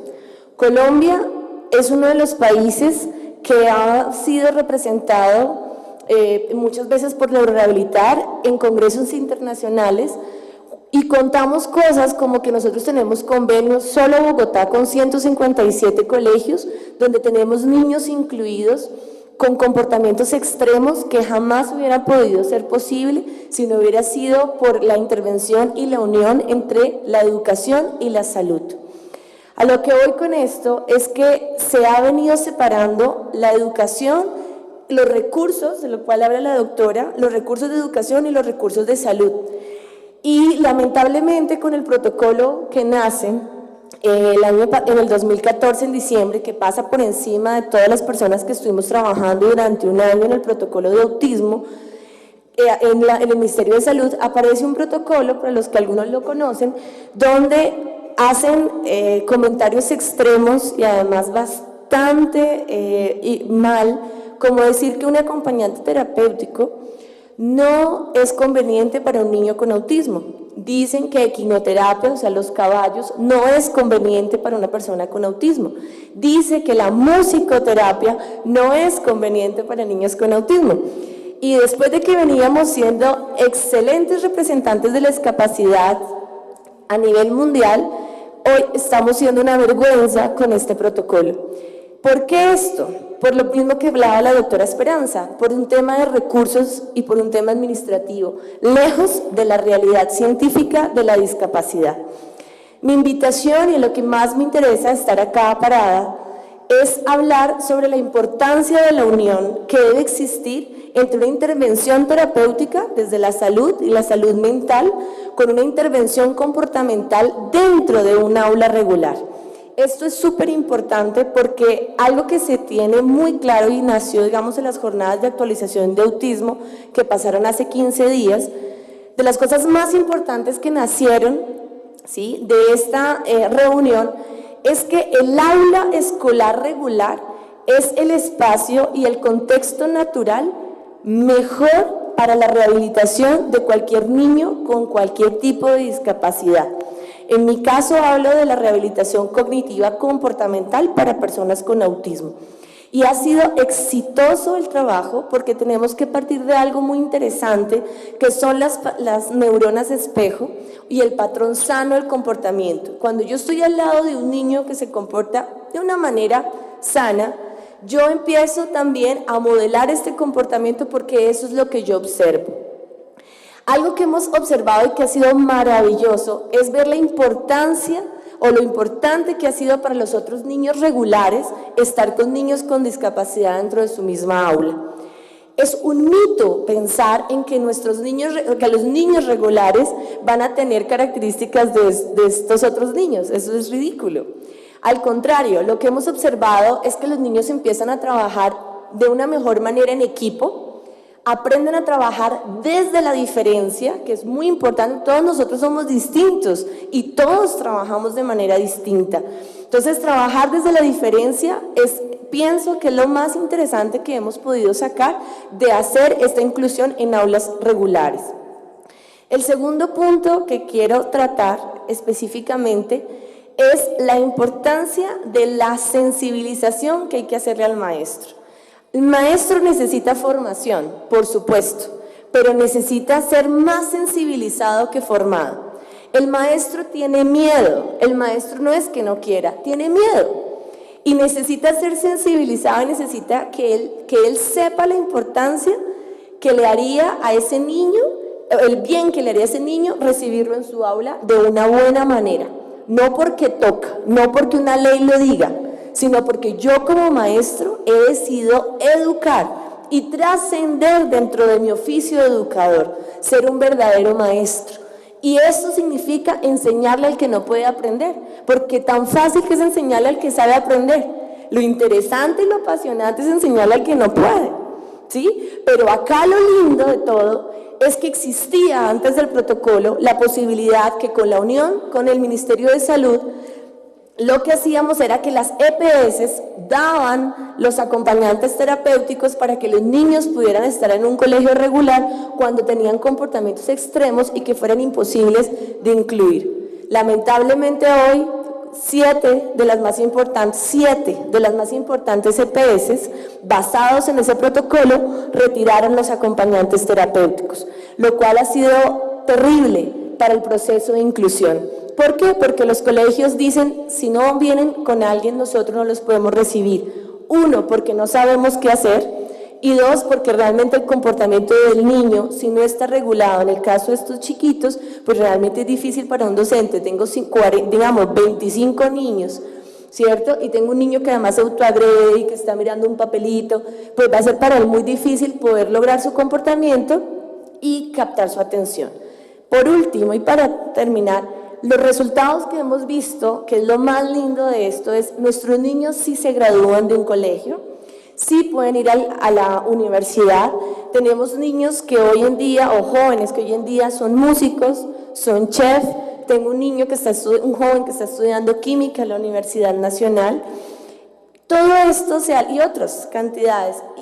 Digamos, lo que hemos visto es que las graduaciones sí son reales, pero con adaptación y flexibilidad curricular para que realmente ellos puedan salir adelante. El tema de lo abstracto en los exámenes nacionales como el ICFES o el ECAES son de las cosas más difíciles para que ellos puedan acceder y puedan tener una buena calificación. Ya se han venido haciendo a través del Ministerio de Educación modificaciones importantes para que nuestros niños tengan acceso a estos estudios de una manera más objetiva. Entonces, la inclusión se debe de dar porque es el mejor espacio rehabilitador para nuestros niños, pero se debe dar de una manera bien hecha, con una adaptación y flexibilidad curricular, con un maestro sensible que tenga la capacidad de sensibilizar a su grupo, y tres, con un apoyo al maestro, desde la salud y desde la educación, donde se le abrace al maestro y se le dé no solo herramientas técnicas, sino apoyos reales, como en el caso de los acompañantes o de los maestros de apoyo por parte del ministerio. Así que lo único que tengo para decirles es que gracias, y sé que si ya estamos aquí sentados hablando de esto es porque todos ustedes ya están sensibilizados. Entonces la idea de hoy es poder transmitir esto y día a día poder sensibilizar más y decir que la inclusión sí es posible, no solo en la escuela, sino en cualquier contexto natural. Muchas gracias. Bueno, ¿sí ve que esto es apasionante? El tiempo pasa, pero no nos interesa. Esto está muy importante para nosotros, doctora. Muchas gracias. Eso es lo que anhelamos, eso es lo que yo quiero, que todos los colegios tengan inclusión. Aquí no debe haber excepción de nada, y más con lo que usted nos acaba de decir. Es cierto, el espejo nos ayuda a cambiar nuestra vida, de manera que maravilloso, no sé tengo tanta información, pero estoy emocionada porque sé que todo esto nos va a dar un gran resultado. Sigue la doctora Ligia Torres, psicóloga del Colegio Nuevo Gimnasio. La oferta educativa exitosa. Doctora, tiene la palabra. Gracias por la oportunidad de estar con ustedes, gracias por la invitación. Yo vengo a hablarles del colegio, yo vengo a hablarles de la escuela. Hemos hablado macro, las políticas, las normas, el ministerio, la secretaría, las instituciones. Yo les vengo a hablar de un colegio que pretende ser modelo para ser replicado en muchos aspectos, pero esta vez les voy a hablar del tema de la educación inclusiva. Mónica decía que no todos tenemos que aprender todo. Estoy absolutamente de acuerdo. También decimos, pero todos podemos aprender algo de todo. Si creemos que todos podemos aprender algo de todo, podremos justificar la presencia de los niños, de las niñas, de los jóvenes en las clases complejas. Para algunas personas es inverosímil pensar cómo un chico con síndrome de Down, con autismo, con déficit cognitivo, podría estar en un aula de clase en donde se imparten materias complejas, química, física, inglés. ¿Cómo un colegio bilingüe puede tener niños con estas condiciones y pretender que desde su condición puedan aprender? Pues resulta que sí. Resulta que si creemos que todos podemos aprender algo de todo, podemos permitir y legitimar la presencia de los niños con cualquier condición dentro del aula, en todas las asignaturas, en todos los espacios, en todos los momentos, en las festividades, en las presentaciones, en la atención a los exámenes, por ejemplo, a las pruebas saber del ICFES. Es controvertido porque los colegios en general creen, y hablo de la educación privada, que es la que yo conozco más, creen que estos chicos bajan los estándares, no los presentan a las pruebas saber, y si los presentan en unas condiciones de marginalidad. Los colegios tienen a discreción en la educación privada recibir o no a los estudiantes con discapacidad. El colegio que yo represento, el Colegio Nuevo Gimnasio, se ha dado a la tarea, al reto de romper paradigmas, de romper con la educación tradicional, de creer que los currículos deben ser flexibles, que los contenidos académicos estáticos no dan la posibilidad a los niños, a todos los niños, de aprender, que debemos flexibilizarlos y debemos permitir que todos puedan aprender algo, que puedan estar, pertenecer, que puedan sentir que forman parte de una comunidad. Este colegio, que tiene 75 años en este país, fue fundado como uno de los 4 gimnasios que existieron en la nación. Este colegio tiene el principio de formar personas al servicio del país. Es un colegio bilingüe y las personas dicen, ¿cómo un colegio bilingüe puede hacer inclusión? Fácil, si no media la lengua extranjera para la adquisición de las disciplinas. Si se hace un bilingüismo diferente, si se habla de clases de inglés en inglés y se dan las asignaturas complejas de alto nivel en la lengua materna de una manera que puedan acceder todos los estudiantes. Nosotros hablamos de diversidad y en ese sentido trascendemos el concepto de discapacidad. Estamos hablando de diversidad cuando tenemos familias de extranjeros, familias que hablan otras lenguas, tienen otras culturas, tienen otras tradiciones y sin embargo pueden ingresar a una comunidad dinámica y abierta que se mueve para recibir a los chicos y que no tiene estándares y espera que ellos se ajusten a las condiciones que ellos preestablecen. Al Colegio Nuevo Gimnasio todos los días llegan 2, 3, 4 familias pidiendo un espacio para su hijo, porque todos los demás colegios privados les han negado la oportunidad de estar, aunque tengan dinero, aunque puedan pagar, aunque ofrezcan aún bonos, aunque ofrezcan prebendas. Los padres dicen, ¿qué le doy? ¿Cuánto quiere para que reciba a mi hijo o a mi hija? Y resulta que no, que todos tienen derecho, pero como los colegios privados se toman el derecho, una junta directiva, un rector, de recibir o no a un niño con discapacidad, entonces la mayoría de veces dicen que no. Colegios como el mío, entonces corren el riesgo de convertirse en lo que no quieren y es una educación segregada y marginal. ¿Por qué? Porque si yo recibo más del 10% de los niños que corresponden a la población mundial que tiene discapacidad, me voy convirtiendo en un colegio de educación que es aislada, que es marginal, que es educación especial, educación apartada, educación para los sordos, educación para los que no pueden ver, educación para los que no son de la forma, de las características que se espera que sean. Yo debo decirle a las familias, no te lo puedo recibir, porque en todos los cursos de este colegio, desde prekinder a 11, sin restricción, hay 2 estudiantes con discapacidad. Pero nosotros nos hemos dado a la tarea de educar, de generar congresos de inclusión en donde formamos a estos colegios, los invitamos para que los maestros y maestras aprendan que no hay que ser un educador especial para atender las necesidades de todos. Si ustedes recuerdan cuando eran chicos, cuando no estaba de moda el tema de la inclusión, en su curso había seguro un niño o una niña que era muy avanzada, que aprendía todo, que era inquieta a veces, y también había aquella persona que tenía dificultades, que aprendía lento, y era natural, porque todos estábamos en el aula, porque todos teníamos derecho.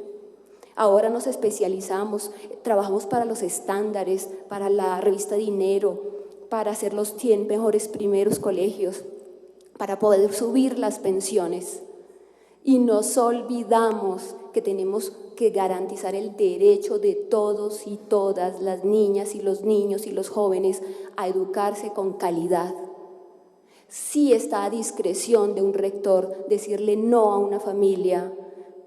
¿Qué pueden hacer las familias? Ir de puerta en puerta. Los colegios públicos tienen otra normatividad, los deben recibir, pero los colegios privados no.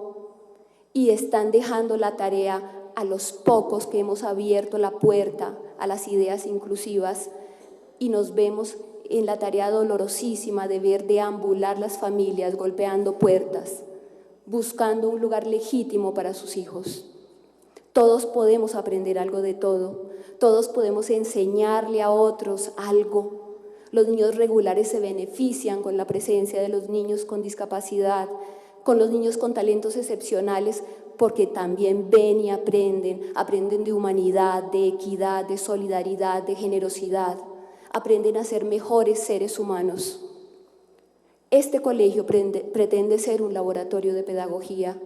Abre las puertas a colegios internacionales, a colegios nacionales de prestigio para que vean que sí se puede.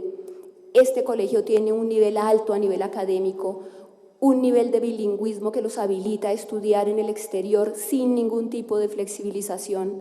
Es la muestra de que sí se puede educar en calidad y en equidad. Solamente faltan maestros, sí, que manejen su disciplina, bien formados y capacitados, pero maestros con voluntad de atender a todos, a los más brillantes, a los regulares, a los más o menos que somos la mayoría, a los niños que requieren flexibilización.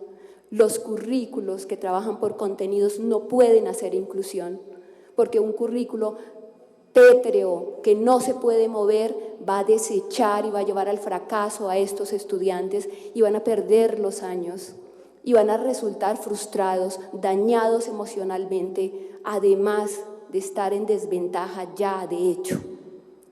Esta es una invitación desde el colegio privado, desde un colegio que muestra que es posible. La educación inclusiva es natural, porque los seres humanos somos diversos. Los colegios deben ser diversos, las aulas deben ser diversas y deben responder a las necesidades de todos. Eso es lo que quería comentarles. Muchas gracias. Gracias, doctora. Totalmente de acuerdo. Vamos a recibir a la doctora Ana Victoria Araque, Educación para los Niños con Autismo, Liga Colombiana del Autismo.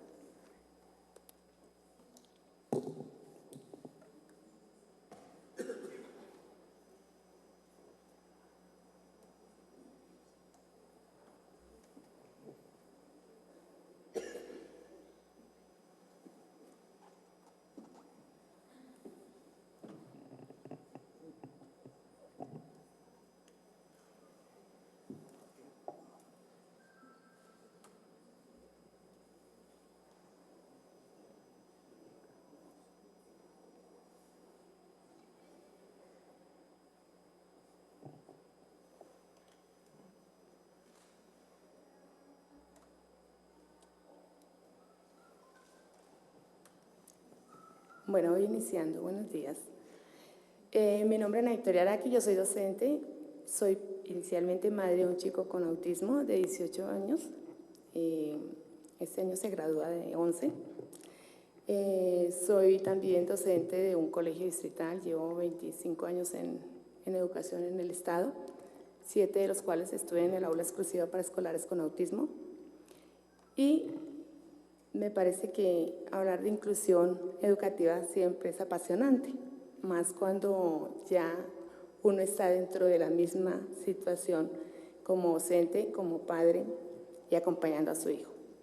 Bien, lo primero que quería mostrar a ustedes es la cantidad de leyes que hay en Colombia, déjales entender, para de alguna manera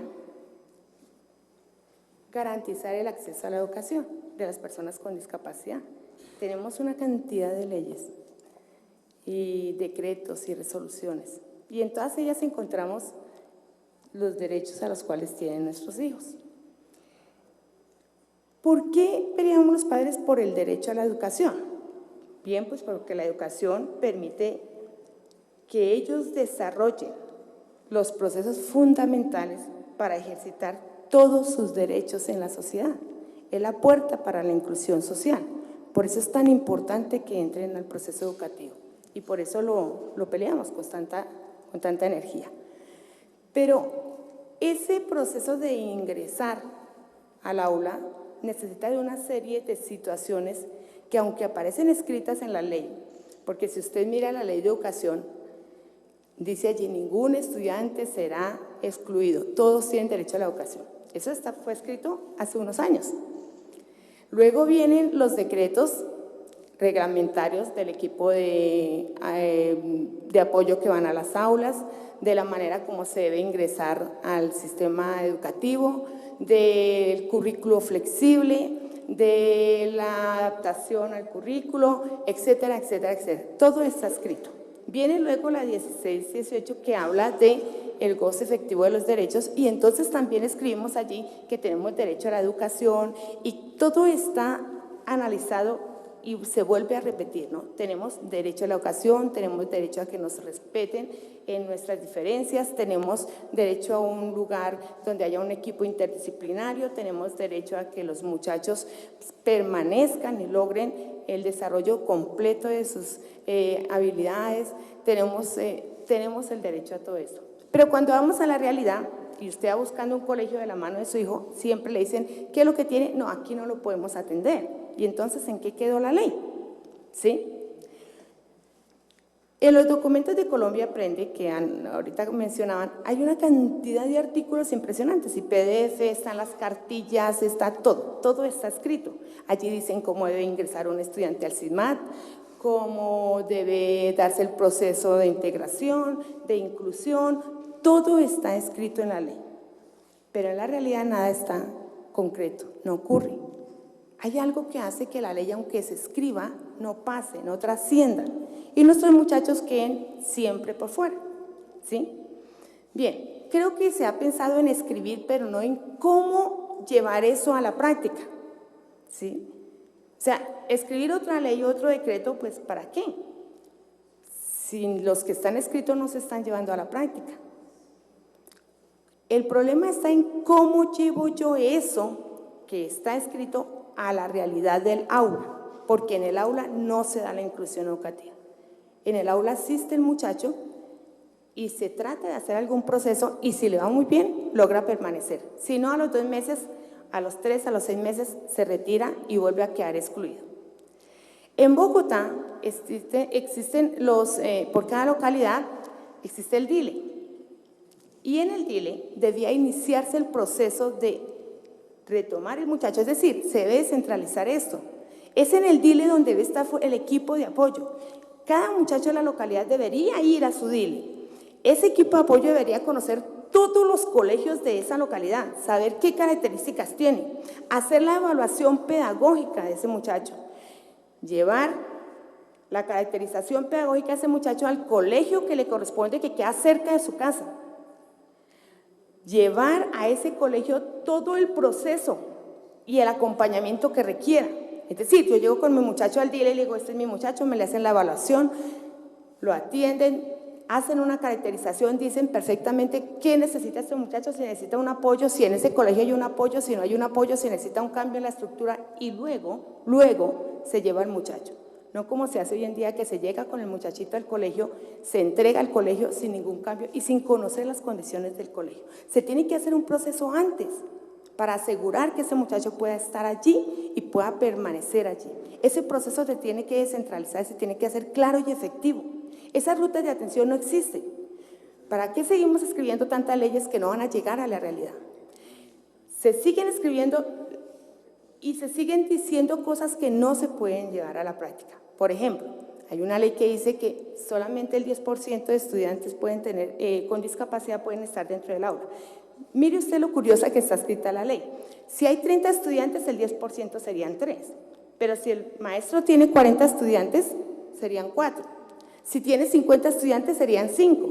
¿Dónde está beneficiando la ley? Ni siquiera la pensaron para escribirla. Así está escrita la ley. Por eso es que en los colegios en los que los cursos son mayores, es decir, se tienen 40 estudiantes, hay 4 niños con discapacidad. En los colegios donde hay 25 estudiantes, hay 2 niños con discapacidad. ¿Cómo favorecen eso?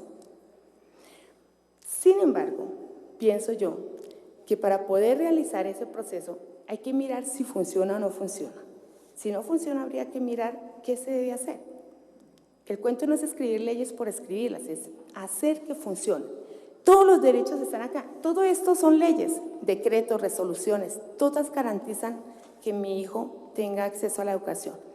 En el momento no es tan cierto y para muchos no lo es. Entonces, ¿cómo hacemos que esas leyes sean ciertas, se apliquen realmente? Otra cosa es los pocos estudiantes que logran pasar a grado 11 y llegan a la universidad. Qué dificultad que un maestro de la universidad comprenda que ellos también tienen posibilidades de estudiar, ¿sí? En las universidades le preguntan a uno y le dicen, bueno, si pasa el examen, no hay ningún problema, puede ingresar. Y uno va a mirar el examen y son las mismas condiciones para todos los demás. Le damos más tiempo, como hacen en el IFEX, le damos más tiempo. Se le dice al IFEX, no es de tiempo, mira, disminuye la cantidad de preguntas, mira, aumenta el tipo de letra.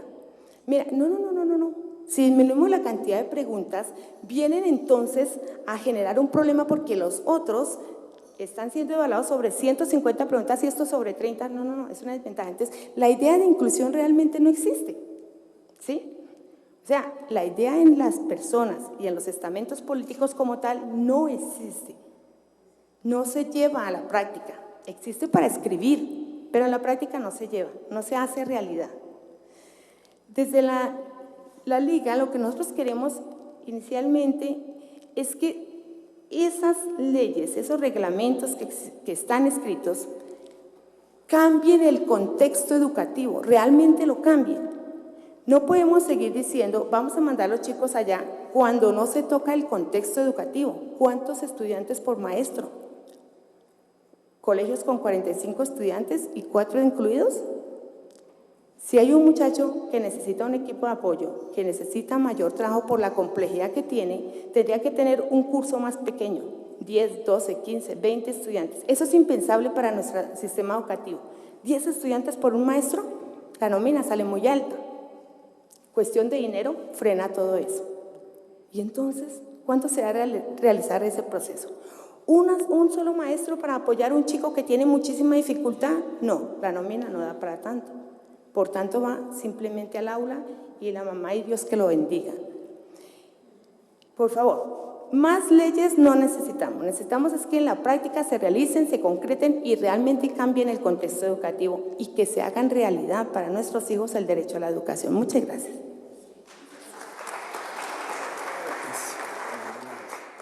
Bueno, muchas gracias.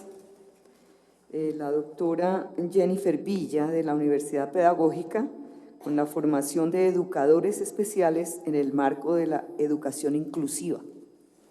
Bueno, buenos días para todos y todas. Mi nombre es Jennifer Villa, soy educadora especial y magíster en educación, docente de la Universidad Pedagógica y además trabajo con jóvenes con discapacidad intelectual y trastornos del espectro autista. Para comenzar, digamos que la Universidad Pedagógica Nacional, en un escenario donde se está debatiendo la inclusión, es fundamental. Es la formadora de formadores en el país. Adicional, es la universidad que vivencia la inclusión educativa a nivel universitario de personas sordas, personas con discapacidad visual y con restricción en la movilidad. Adicional, los grupos de investigación y en términos de lo académico se han pensado las formas de enseñar, las formas de construir un sujeto que no es el estándar ni el ideal y que lo han enunciado todas las mujeres que han estado aquí, digamos que dialogando y exponiendo sus experiencias de vida. En un segundo momento, uno de los grandes cuestionamientos que tenemos el día de hoy es ese sujeto que han narrado cada uno de los ponentes. y es que volvemos a centrarnos en un sujeto que está en la escuela, pero se nos olvida la primera infancia, se nos olvida ese momento de los niños que están y niñas en los centros, en la Secretaría de Integración, en los jardines, que están en el grado 0, pero se nos olvidan y vienen a ser uno de los temas que más nos cuestiona: los jóvenes, los adultos y los adultos mayores con discapacidad. Pareciese que la educación se quedó en el aula regular y llega hasta grado 11 y en ese momento desaparece la educación. La educación es para la vida y hay momentos de la vida que están olvidados. Con los jóvenes con discapacidad intelectual, con los jóvenes sordos, con los jóvenes con múltiples discapacidades, pareciese que cuando llegan a cierto grado escolar, la política ya no está para ellos. Y entonces entran en un círculo que es bastante cuestionable y van de taller en taller. Taller de chocolatería, panadería. Yo no tengo nada y la universidad no tiene nada en contra de los talleres. Creemos que estos maestros que se lo han pensado por más de 60 años tienen todos los argumentos para hacerlo. Pero ¿dónde están los ministerios más allá de la educación? Ministerio de Trabajo, Ministerio de Cultura. No hay una articulación. Los jóvenes que están llegando a la universidad pedagógica con discapacidad intelectual diciendo, ¿yo ahora qué hago? Cuando tengo un título simbólico, o dicen que soy bachiller, pero en las universidades no me recibo. ¿Quién me contrata? Y si yo no quiero estudiar, porque el proyecto de vida no es sacar un título universitario. Cuando yo tengo otro proyecto de vida, ¿dónde están las oportunidades? Y creo que allí tenemos una deuda. Hay una necesidad de pensar las políticas para ingresar a la educación superior, a la educación técnica. Conocemos como universidad los programas de SENA incluyente, pero sabemos que no dan abasto.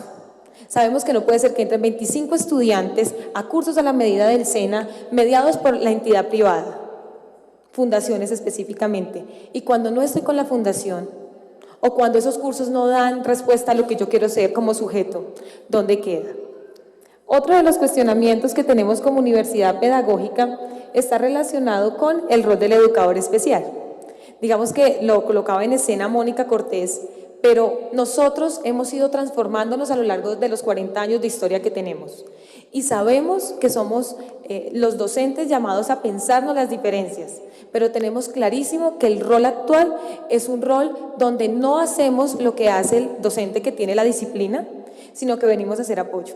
Y tenemos una preocupación, y es que a los educadores especiales no les volvieron a abrir concurso docente. Bajo el discurso de que acompañamos y a veces afectamos el proceso, entonces nos volvimos los eternos provisionales. Y entonces vamos de contrato en contrato por 6 meses, porque se asume que el educador especial no tiene por qué tener un concurso docente. O entramos al distrito, en este caso de Bogotá, pero bajo la figura de docente de básica primaria. Y allí, digamos que se invisibiliza un poco el rol que tenemos para pensarnos a los sujetos. Digamos que en otra línea también de discusión, tenemos la comprensión que tenemos sobre el sujeto con discapacidad, y nos preocupa mucho cómo nos llegan las mujeres con discapacidad. Porque tenemos la lectura de que tiene discapacidad, pero ¿dónde queda la raza? ¿Dónde queda la etnia? ¿Dónde queda la clase social? ¿Cierto? ¿Dónde queda el grupo etario, que lo acabo de nombrar? ¿Dónde quedan mis sexualidades? Es impensable que yo tenga discapacidad intelectual y sea homosexual, porque también no pasa por allí. En las escuelas, digamos que en esa lectura de sujeto, nos hemos encontrado con algo aterrador, y como lo decía la persona que acaba de hablar de la Liga de Autismo, existe un proceso ahorita que se llama el debido proceso en las instituciones y el retiro voluntario. Entonces a los papás los están llamando a la rectoría a decirle, firme aquí, porque tú sabes que no puede estar acá, llévatelo. Y claro, cuando uno va y mira al observador, lo digo desde la experiencia, soy docente de práctica, en los observadores está todo el historial del estudiante y al final le dicen al papá, ya te justifiqué porque no puede estar aquí. Y bajo el debido proceso, la inclusión no se lleva a cabo. Están quedando por fuera. Y es muy lamentable que los papás tengan que estar frente a un rector que le está recordando que su hijo tiene que estar en un aula especial o en ciertos colegios, porque una de las discusiones que tendríamos que dar como sociedad es por qué ciertos colegios se especializan y entonces, si tienes una persona con autismo y no está en República de Venezuela, ninguna otra institución lo puede recibir. Así le quede lejos, así tenga que viajar 2 horas, 3 horas, porque volvemos a la especialidad. Yo sé de esto, pero no me compete nada más. Y el sujeto se nos invisibiliza. En términos de las subjetividades, comprendemos a los maestros de aula, comprendemos que no es sencillo, pero sí nos cuestiona el tema de las capacitaciones. No se trata de más tabletas, no se trata de más computadores, esto pasa por lo humano. Y lo humano se nos pierde. Yo a la escuela no voy a aprender a leer y a escribir, yo a la escuela voy a vivir mi ciudadanía, yo en la escuela aprendo qué es negociar, yo en la escuela aprendo, hablemos del conflicto armado, yo en la escuela aprendo a convivir con el otro, pero se nos ha quedado que si no lee y no escribe, no pasa. Así tengamos chicos con autismo que son autodidactas y hablan hasta 3 lenguas, la profesora de inglés los está dejando, porque es que no sigue la estructura de mi clase. Y entonces a uno le empieza a doler, y creo que esas es de las cosas que a uno le duelen como educador especial y como maestro, porque acá está, o como maestra mejor, y es que a nadie le interesa, a nadie le duele. No nos duele y no pasa por la ética de la hospitalidad. Y en la pedagógica estamos intentando repensarnos cómo llegar a los maestros, que no tienen por qué saberlo, pero el saber que compartimos, que es lo pedagógico y lo didáctico, tendría que darnos las herramientas. Esto no es de saber qué es el autismo, esto no es de saber qué es la discapacidad intelectual, esto no es de poner más rampas. A mí no me sirve de nada que él entre al aula, pero esta profesora me lo ponga a rayar y a colorear. Juan Esteban es un niño con autismo y me dice, estoy cansado, mira lo que me ponen a hacer. Es autodidacta, tiene unas habilidades con los computadores impresionantes y lo ponen a colorear de acuerdo al cuadrito o al triángulo. Y entonces está agotado y la profe dice, ¿y por qué se dispersa? ¿Por qué se aburre? Pues miren por qué se aburre, es que esto no está pensado para mí. Entonces una de las preocupaciones es que definitivamente la Universidad Pedagógica Nacional tiene que estar presente en estas discusiones. Esto no pasa solamente por saber sobre la población, pasa por saber sobre lo pedagógico, lo educativo. Nos enfrentamos a un tema de conflicto armado, ¿sí? ¿Cuál va a ser el lugar de nuestra población? Nuestra población vive la exclusión y la violencia. Yo no hablaría de exclusión, yo hablaría de discriminación, porque es una pérdida de mis derechos. Porque lo que pasa en el aula, el niño con discapacidad no participa, el adulto está en la casa encerrado, o se los voy a decir desde las investigaciones que hemos realizado, está siendo explotado. Les pagan 5.000 el día para ir a romper afuera a la calle y él dice muchas gracias. Y así no tenga ninguna prestación legal, porque tenemos leyes en contra. Si me vas a incluir, que si tengo una pensión vitalicia no me pueden contratar, porque la pierdo inmediatamente. Segundo, resulta que si me van a contratar y mi pérdida de capacidad laboral supera el 25%, entonces ya no soy rentable para que la ley 361 entre a bajar los impuestos de las empresas. Resulta que si mi discapacidad requiere muchos apoyos, volvemos, hay apoyos pedagógicos, pero no hay mediación laboral. O sea que si yo quiero trabajar y no me amarro a una de las fundaciones privadas que hace el acompañamiento, no puedo trabajar. Entonces, ¿dónde queda mi derecho al trabajo? ¿Sí? Volvemos, sí, me quedo en un limbo, violados los derechos y a nadie le cuestiona, porque son los eternos niños. No, yo crezco, yo quiero hacerme un curso y no lo puedo hacer porque me dan 3 opciones. Auxiliar SENA, porque hicimos la investigación con el SENA afortunadamente. Tienen auxiliar de almacenes de cadena, el tema de hotelería y otro centrado en administración, en términos administrativos, archivo. Y cuando a mí eso no hace parte de mi subjetividad, ¿dónde quedo? No, es que eso es lo que tenemos. Se nos creció la población. Y creo que para cerrar, la invitación es, la Universidad Pedagógica está abierta. Estamos dispuestos a trabajar. A los papás que nos llegan, estamos intentando orientarlos. Estamos intentando abrir las puertas en las instituciones que hay. Pero debemos pensarnos el ciclo de vida, los momentos de la vida, y que no se nos olvide que no son, cuando escucho yo aquí, y lo hablaba con mi compañera que viene hoy conmigo, profe también de la pedagógica, cuando hablan de discapacidad visual, discapacidad física, yo digo, ¿y dónde les quedó el sujeto? Es que no son discapacidad visual, son hombres, son mujeres, son niños, son niñas, y siempre en la insistencia, dicen algunos autores, en tematizar al otro, se nos pierde lo que sienten. Se nos pierde que no es más políticas, y lo comparto con Liga, no es más políticas, es un tema de formación, es un tema de entender que esta sociedad está montada bajo un ideal de normalidad que nos hace daño a todas y a todos. Por eso insistimos en parecernos al prototipo. Y cuando ellos llegan a romper, entonces el maestro no sabe, que venga alguien, pero a los educadores especiales tampoco los tenemos en cuenta para pensar en lo pedagógico. No somos solamente el apoyo. Nos hemos pensado las diferencias Y entonces hacemos la invitación a repensarnos al sujeto y que no se nos olviden los momentos de la vida. Muchas gracias.